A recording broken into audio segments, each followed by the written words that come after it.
What do you think is a lie about motherhood you want to warn future mothers about? You may not want to be a mother. Don't just have kids, because that's what everyone else is doing. Also, you may want to be a mother, but you shouldn't be one. I'm not judging anyone. I'm talking about myself. I can barely take care of myself, so there's no way I'm bringing a child into my world. Me to myself too. I still have yet to resolve my trauma and issues about DA in my past. I don't want that cycle to continue, let alone see my child feel the hurt I felt years ago. Speaking as a person who survived early childhood trauma and also a mother of a 16-year-old, it's okay. It's okay not to be perfect, nor to be fully healed. Within 16 years I myself have changed and evolved so much as a person. There have definitely been stupid moments in my life. That from my trauma PTSD stuff. Not blaming. Stuff I still had to learn and grow from. It's okay to let your children know you're not perfect. People make mistakes. It's okay too if you don't want kids too. Not every woman is meant for motherhood, and that's okay. 2 kids is harder than 1. Don't have another just to entertain the oldest. I know a few people that did that. Also, I don't think anyone emphasizes how much you will lose yourself and truly get exhausted by it.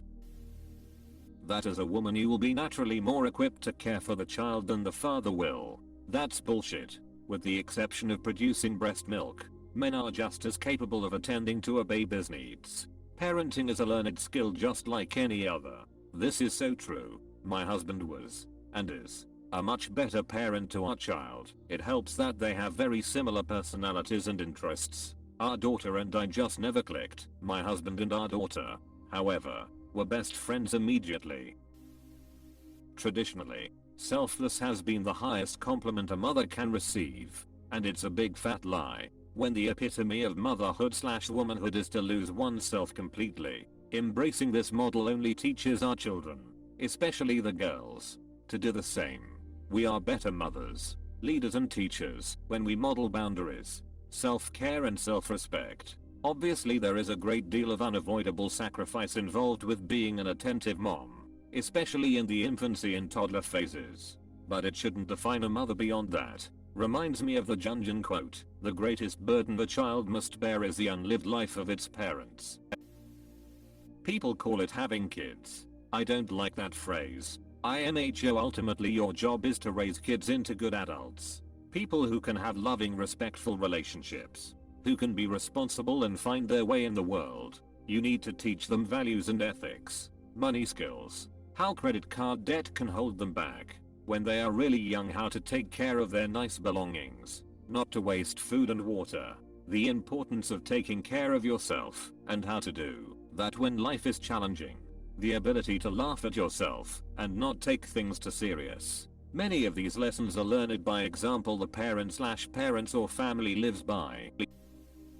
Disciplining your child is harder than it seems. It is very easy to spoil your kid, especially if you have the means to. It is incredibly easy to want to spoil the F out of them, to buy them everything they want, either because you love them or because they won't stop crying. It's so easy to want to blame another person for your child's mistakes. You might even often have to catch yourself mid-argument and realize that it is your child who was in the wrong.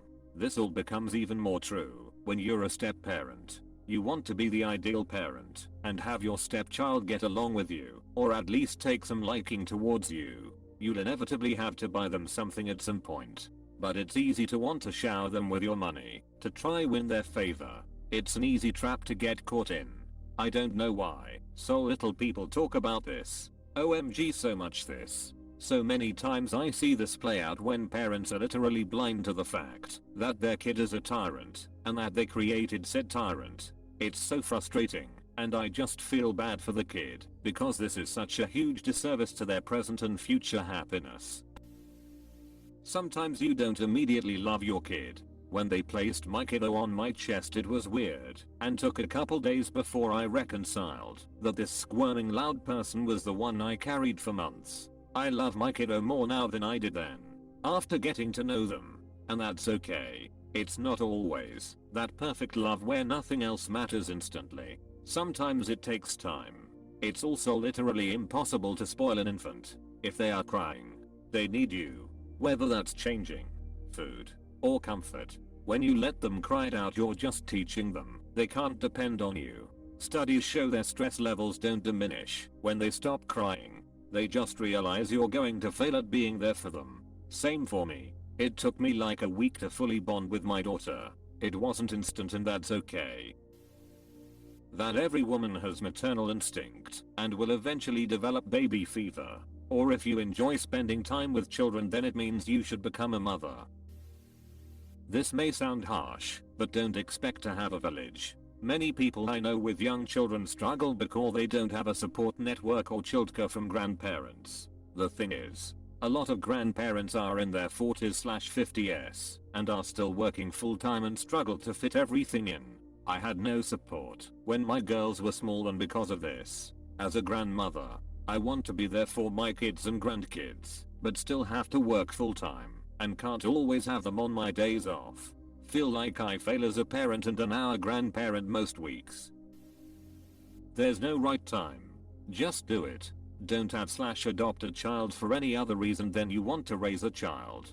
That means don't have a child because you want someone to love you, to fix your relationship, because you want someone there when you're old, to heal your parental trauma, because you think you should.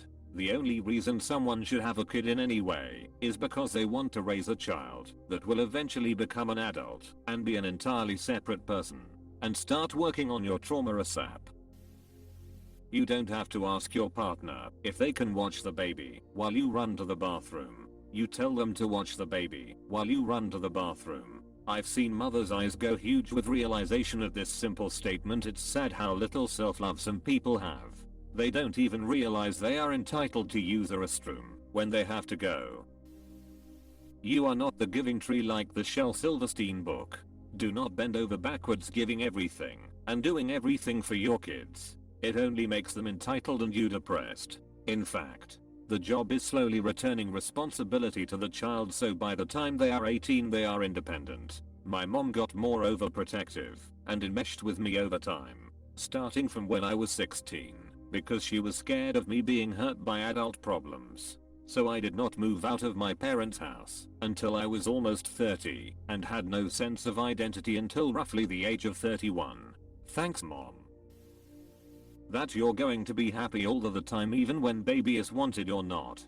In fact, you may even feel pretty bummed or miss your old life frequently, and that's normal. Older relatives telling you you're a bad mom for not being 100% sparkles and shitting rainbows over baby have forgotten what it felt like.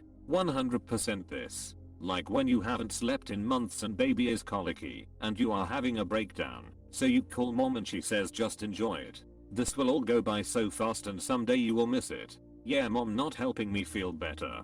Some parts are going to suck and that's okay. It doesn't make you less of a good mom by having toxic positivity all the time. Sometimes you just need to vent. Giving birth is a traumatic and disgusting experience. That unless you breastfeed full time then wean them onto organic food, you're doing a bad job. I could only breastfeed my child for 4 weeks due to being so anemic and ill after his birth. My body literally couldn't produce enough milk to feed him. So I started to bottle fed him, and it was the best thing I could have done, as it allowed my husband to take over some night feeds and let me rest. When I weaned him at 7 months old, I fed him a healthy, balanced diet. I remember being mum shamed by reading posts on social media from parents who made all their children's food and blended it all themselves, etc. This guilt lasted about 1 week from me. Then I released that I worked full time, fed my child a healthy diet and they were happy and healthy, and I moved on quickly from the guilt. We're all just trying our best to survive parenthood while trying to support and encourage our little ones to become happy, loving little humans in themselves. I always had other moms asking me if I was making all of his food myself when I first got him onto solids. Nope. They sell perfectly healthy baby food at the grocery store in such a variety that my kid gets to try things that I probably would never even think to make, and it's all ready to eat in minutes. I also work and have other things to take care of. I don't have hours a day to be preparing baby food from scratch. Social media, I think, has been terrible with making moms feel inadequate or like they're bad mothers for not doing everything themselves and being Holly homemaker. The moment when you birth your child won't necessarily be a magical, happy moment like the movies make it out to be. I was miserable. I felt sudden relief of all the pressure and pain. Yes. But I was so horribly shocked about what had just happened to me that I didn't feel happy. I felt traumatized and terrified. I was happy that my baby was okay, but I felt like I was just beyond messed up and dazed. I felt like a bad mom for a long time for not being over the moon with joy. But it's normal to feel that way, and there's nothing wrong with it. Birth is traumatizing for a lot of women. That you won't have a favorite kid, you will. But try not to make it painfully obvious to the less preferred one, lol. That it's all joy and happiness and sunshine and the best thing ever. I saw a friend of FB asking others' opinions on having kids as she wasn't sure. So many people were like, it's the best feeling ever, and there's so much joy. Not a single one told her that it would likely also strain her marriage due to the extreme changes in the first year after having a baby. That she would feel exhausted and that as the child grew they would still demand a lot of her time and attention. And she would lose freedom to do whatever whenever. And she'd have make sure they had a sitter to have dates, etc. No one told her the reality. They only tried to sell her on the dream. And I know damn well they all had the downside experiences too. I always wanted to be a mother, love my son, and have no regrets. But I never doubted or was unsure of wanting him. And there is happiness and joy. But those are not the only feelings by far. And I feel society tried to deceive women into motherhood being so rewarding and amazing. It can be. But it can also be soul-sucking and isolating, and no one admits that enough. I feel like the biggest lies I heard were about pregnancy/childbirth. When I was pregnant the first time, everyone who already had kids sugar-coated everything and made everything seem so magical. It's like a secret club of truth you only gain acceptance into after having a kid. Also, let's normalize hating being pregnant, but still loving your baby. Your kid should always come first, or else you are a selfish monster. No, you are still a person, a woman, a friend, a romantic partner, etc. It isn't selfish to retain your sense of self outside of motherhood, and not doing so makes many women perpetually unhappy, which isn't good for your kids either. That it gets easier or ever truly ends. It doesn't, and it won't. I have 3 kids. 20, 21 and 24. Teenage years are hard and expensive if they play sports, especially travel. Don't underestimate that commitment either, financially or time-wise. You also don't stop ever being a parent, especially if you're a single parent. My husband died 5 years ago, and finishing raising them alone blows. Both of my sons are military, and although they are perfectly capable and have done deployment, they still ask mom for things. Part of me enjoys it. It's nice to be needed, but other part is annoyed. You're an adult. Figure it out. Depending on the situation. I don't help. You fix helicopters. You can make a doctor appointment. They are my biggest joy and greatest accomplishments, but it really is a lifelong commitment. Honestly, the cost calculators on how much it costs to raise a child, those are lies. True question, are they though? Or do we just really give in too much and overdo it? For me, I think it was more that before I actually had a kid, I grossly underestimated the cost of things and quantity needed. I had a reality check when daycare was $1,200 a month, but I was told tuition went down after 18 months or so. In actuality, it kept going up because of inflation. Sure, tuition for those older classes was cheaper than the infant classes, but by the time she finally had a tuition drop, it dropped to $1,360 a month thanks to constant increases. I had also planned on cloth diapering, but when my kid developed reflux, that was just too much laundry for me, so something had to give, and next thing I know, I'm buying disposable diapers and wipes despite having a huge stash of cloth. And then finally, it is really easy to go overboard. Did my 6-month-old need 57 cute t-shirts? No, but it was hard to stop shopping. Lol. Not every mother feels something towards the baby once you've expelled it from your body. Movies and society make it sound like you'll feel some all-encompassing love when you first hold it, or that you'll weep tears of joy.